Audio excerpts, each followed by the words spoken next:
This is Issue once again, and I'm back with another blog about love. This time, pag-usapan naman natin ng mga two-timer. Before anything else, wala akong pinatatamaan dito ha. Ito yung kadalasan lang naman nangyayari. Reality kumbaga. Masarap mag two-time, di ba? Yung tipong dala-dalawa sila, tatlo-tatlo, minsan 10-10 pa nga eh. Pero minsan naisip ba natin kung anong epekto nito sa mga nasasaktan natin?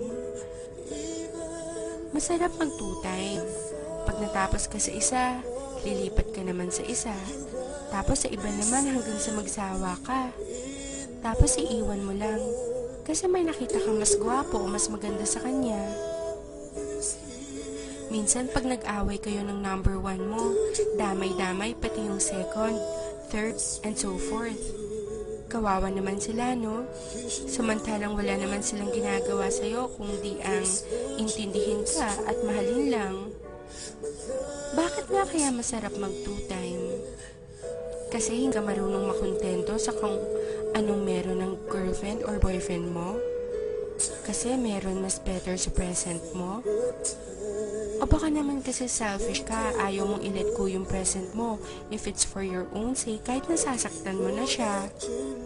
Kasi Kasi sarili mo lang iniisip mo. Paano kung gawin sa'yo yun? Sa tingin mo makakaya mo? Sa tingin mo okay lang sa'yo? Di ba masakit din? Tsaka, saka mo malalaman na mahal mo pala talaga siya pag may mahal na siyang iba. Pag hindi na ikaw ang mahal niya. Guys, masarap pagmahal at mahalin. Sana lang, marunong tayong makontento sa ibinigay sa atin. Tayo-tayo na nga lang ang nagkakaintindihan. Tapos tayo-tayo pa ang nagtataluhan. Guys, wake up. Mahalin yung mga girlfriends, boyfriends nyo. Be loyal. Sorry sa mga natatamaan ko. Ginigising ko lang kayo sa matagal nyong pagkakatulog.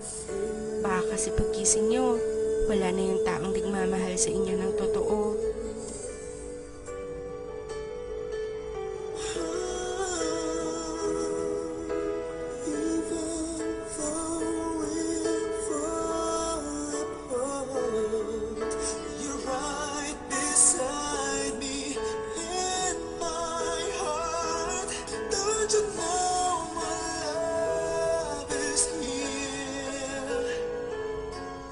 You know my love is real for you.